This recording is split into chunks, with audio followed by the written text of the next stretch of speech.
This is not gonna work out. What's up, guys? Welcome to a new episode where we're gonna make a ton of progress on this car. I'm not.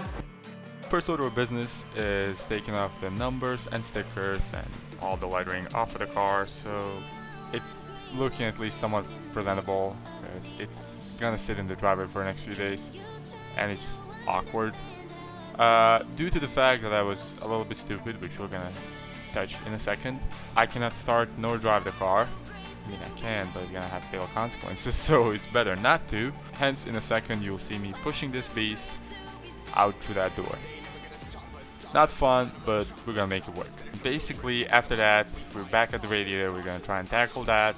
Let's see if we'll be able to take it off by the end of this episode, and then it's just body work.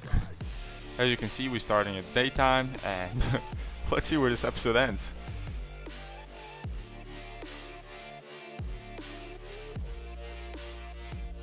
So if you look here now, there's a big pool. Well, there used to be a big pool of oil there. And if you paid attention in the previous episode, you very well know that the car has not been leaking any fluids anywhere. So what changed? Why is this covered with oil? Pretty much my entire driveway and half of the engine bay. Well, as you know from the previous video, I've been trying to take off the radiator. And I gave it a shot. I really did my best. There's a spring that I believe goes to the hood, but then also I don't have the other one, so what the anyways, I was trying to take off the radiator and I gave up after some time. There's some bolts that I really cannot get to.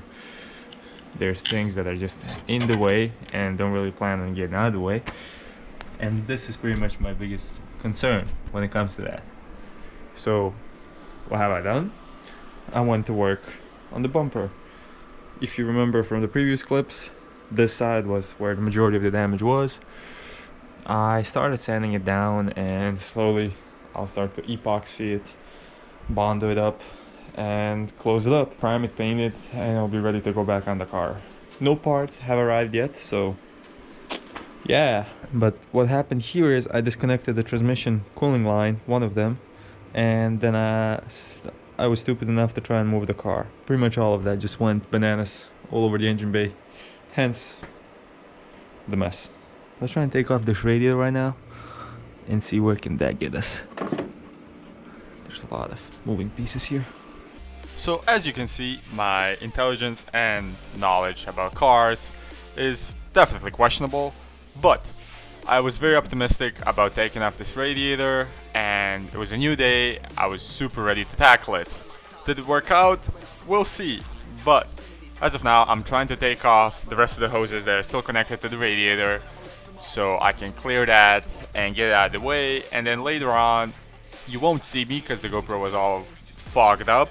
I managed to actually take off the support braces for the impact bar, which allowed me to disconnect the radiator and take off the entire radiator condenser assembly off.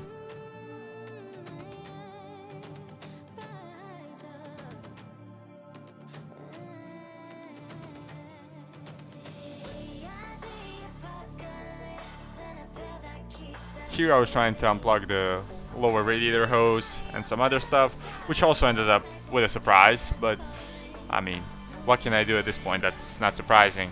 The thing is, all of these hoses have these tiny little clips on them that are super hard to take off, and it took me forever to figure out that I can use a scalpel or a razor blade to kind of pull them out, since I don't have a picking tool to hook them onto. And then this happened.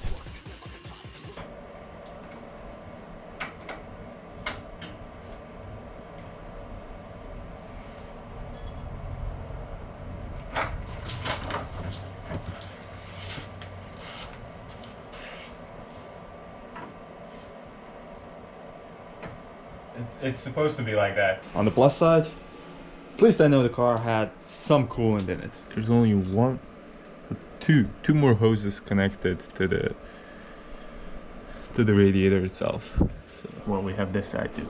And then we can try and yank this thing out of here, huh?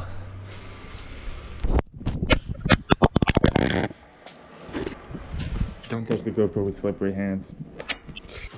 So with that lower radiator hose out, I pretty much had one more line to take off, and the left side of the radiator, at least from this perspective, will be clear. Here I also figured out that those support braces don't use the bolts that are visible from the front to hold them on.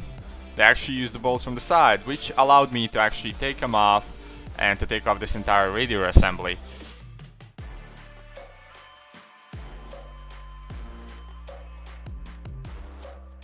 So I believe I don't have to take off this line right here. That's pretty much just going back or front for the transmission cooler. I believe that's transmission cooler. And the rest is just hanging out there. So now I'm gonna try and tackle, don't know how much you can see there, but there's this one line at the bottom that I believe is power steering fluid. And I would, or actually no, that can't be part, or could it? I really don't know at this point, but anyways, we're gonna try and tackle that line, and then I hope we'll be cleared to try and pull this out. So yeah, let's try that and let's see how it goes. Well, as it turns out, it wasn't a power steering line. Actually, the power steering lines were the ones on the top that have their own little mini radiator. But as you can see, I managed to take it all off after removing the support braces, and the whole assembly was down on the ground. What happened next was, well,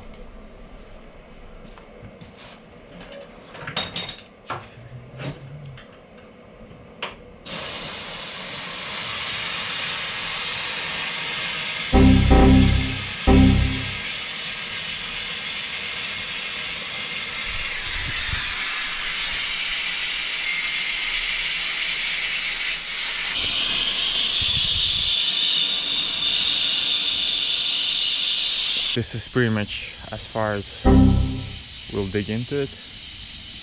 And yeah, I think I'll need some Freon after we're done with this. Couple minutes in and I'm still alive, so I guess I'll live. I'm not. Should have seen that coming. I should have seen that coming, but it's fine. That basically concludes it. I believe I need to disconnect this one more line, and after that, the whole radiator thing is off, and we'll be able to pull this apart from the car. I'll straighten out that support bar for the radiator, see if I can save it. We'll push the car out, and then it's just body work until the parts come in, replace those, and voila, ready to go on the first official test drive. Anyways, I'm gonna go and try and take that one line off now, and let's see what happens. so believe it or not, after this I pretty much had no hiccups. I managed to pull off the clips that connect the condenser and the radiator, and after that it was pretty much just tidying up the front end of the car so I can kind of put it in the driveway. For the next few days we'll be doing body work, and strictly body work for this car. I'm gonna focus on that front bumper, try and completely repair that. I'm gonna try and prime it since I still haven't received the paint, and maybe I'll even try to deal with the scratches that are on the side of the car, although I would like to wait on some warmer weather for those, and hopefully all the other parts to be in so I can actually move the car in and out of the garage without much hassle. As I'm editing this, the parts are on their way, and within the next 4 or 5 days everything that I need to get this car running and going will be delivered, and from there on it should be pretty easy. I actually cut the top radiator hose because I couldn't get it out since that area was crushed in, and now that's the only thing that's gonna be holding me from being able to test drive this car sooner, which is kind of painful, but I guess my own mistake. I ordered a new hose before I even cut this one. Luckily, the new hose is set to be delivered within the next few days, just like the rest of the parts, and as soon as that's in, we'll be able to take this car on a teeny tiny little test drive. Or maybe I'll even be able to use the old one and kind of jerry it up for the first test drive.